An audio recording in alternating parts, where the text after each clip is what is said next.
Welcome back to another movie review here on Josh Does Movies, and today we're going to be talking about the long-awaited sequel to Murder on the Orient Express, Kenneth Branagh movie, Death on the Nile. It came out a couple weeks ago. I finally got around to heading it up in theaters and giving it a watch, and I'm going to tell you some things I liked, some things I didn't like, recommendations on the subject, and a little comparison to the Knives Out. I think. Which is a very similar branded movie in the same type of vein. Um, for those of you wondering, this is a murder mystery movie, just kind of like Murder on the Orient Express. We're following Kenneth Branagh as Hercule Poirot. I am horrible with French pronunciations and a lot of European pronunciations, so I'm gonna butcher a lot of this cast. But hey, that's how it goes. A world-renowned private detective who is going to be our centerpiece to this movie and learning and going through this murder mystery plot. Also leading the movie, you have Gal Gadot as the wealthy wife, Lynette Ridgway Doyle. Her husband, probably the very person they didn't weren't excited for, that was cast after the point. Armie Hammer as Simon Doyle. Tom Bateman as Book, who is Poirot's friend. His mother, Euphemia, is played by Annette Bening.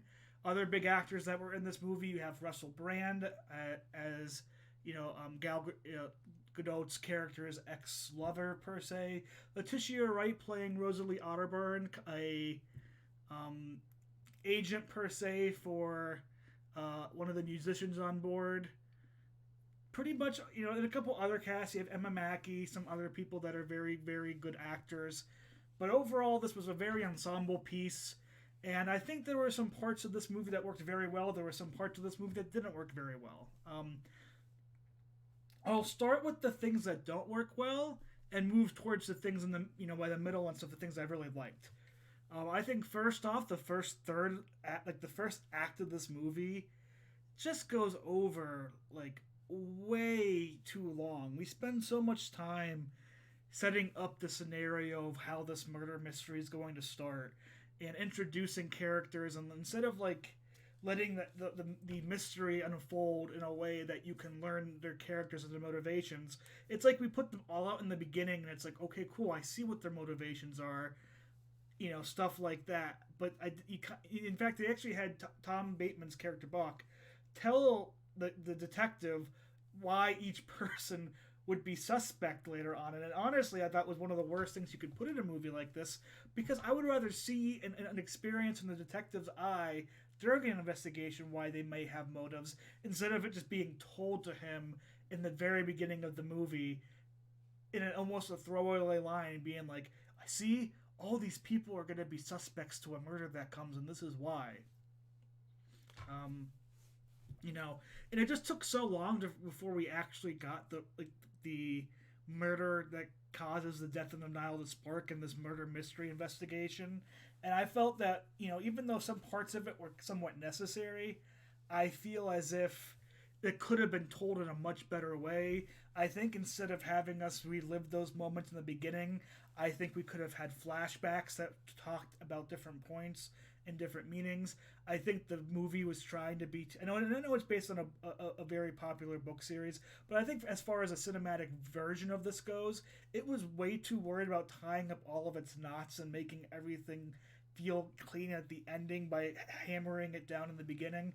And I honestly think that was one of the weak points. I was very drawn out in the first third of this movie.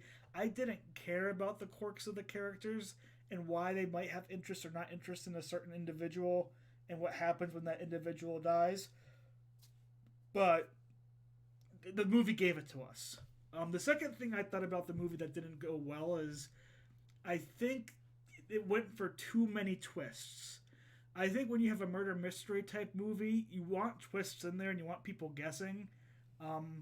But I think this movie, in a very, very good third act, threw in just two or three too many, like one or two too many twists that really didn't need to happen at that point.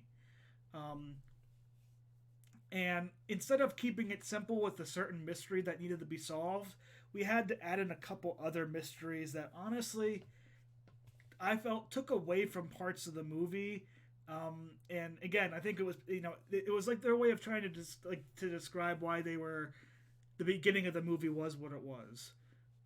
As far as things I do like about the movie, I think some of the casting was great. I think Brenna played the detective Hercule Poirot very well. Russell Brand in his very minor role character as Linus Windlesham, I thought was very well done in this role. I think he actually put in one of his best acting performances of late. And I kind of hope if we do get another one of these movies in this series, his character comes back because I think him and the detective had great chemistry. And I just thought the acting was actually very well done and it was very believable.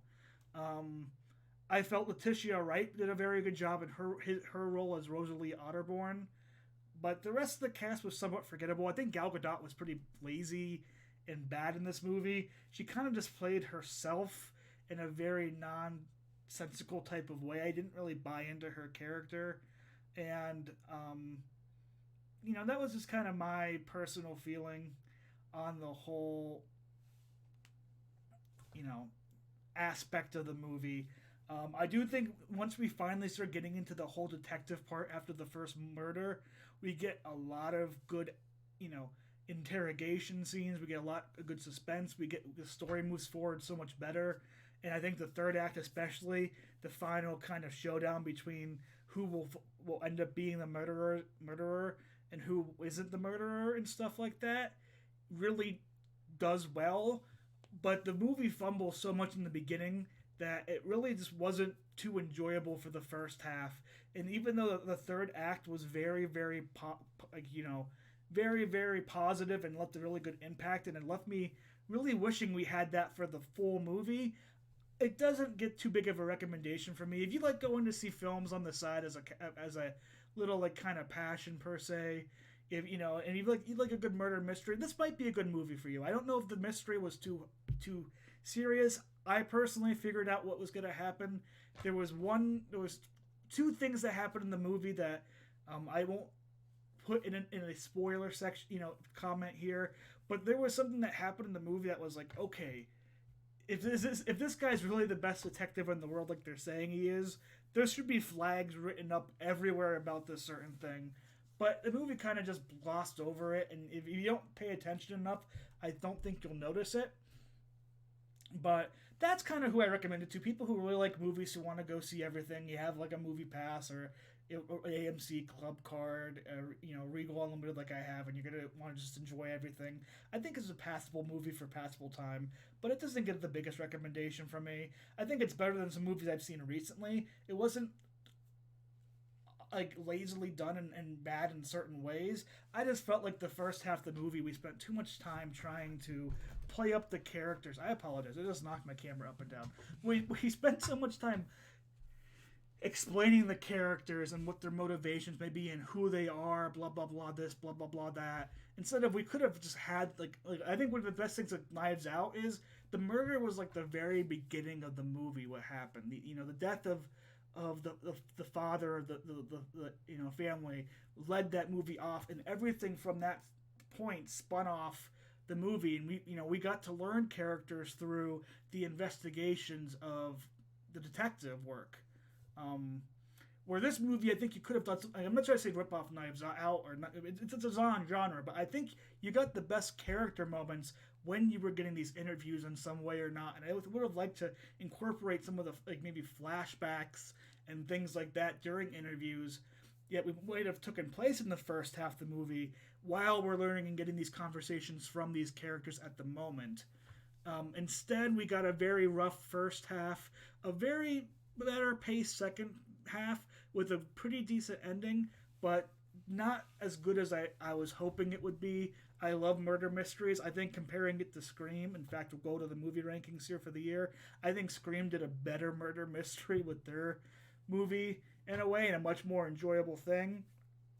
But I'm not completely offended by this. I think I understand why it was delayed a lot. I do think it looked like it was cut up maybe more. I know Armie Hammer has some controversy around him, and he was a main character in the movie, so part of me wonders if they tried cutting him out little bits here and there, not to make him up front and stage and center. But overall, that's kind of my thoughts.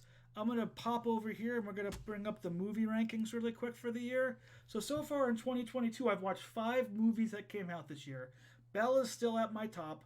I put Scream 5 second so far because I do think that was a better murder mystery. It was more intense. It was more thrilling. I had actually more enjoyment out of it. Right underneath that, at number 3 right now, I have Death on the Nile. We have some other movies coming out soon. I plan to watch Dog. This weekend, next Tuesday, I get to have one of the early exclusive screenings to the Batman in IMAX. Expect a review up on that Tuesday night because I know the embargo lifts, I believe, on Monday or Sunday. So I plan to get my review out and thoughts about the Batman out as soon as possible after seeing the movie. So Death on the Nile comes in 3. It was definitely a lot better movie than Uncharted. I think Uncharted was very lazily done in different ways, and Moonfall is a disaster. It's on its way of trying to... Like, if I could put Moonfall out of the top 10 right now, I would. But I'm waiting to finally see 10 other movies so Moonfall can go away. But Death on the Nile right now is at number 3. It wasn't the worst thing I've seen in the world, but it wasn't something I was very inspired. I'm going to give high recommendations to. But if you saw Death on the Nile, tell me what you thought in the comments. Tell me if you pictured out the murder. I'll tell you, like, there was a line that the what somebody said, and I was like, well, that makes it obvious of what the actual case is.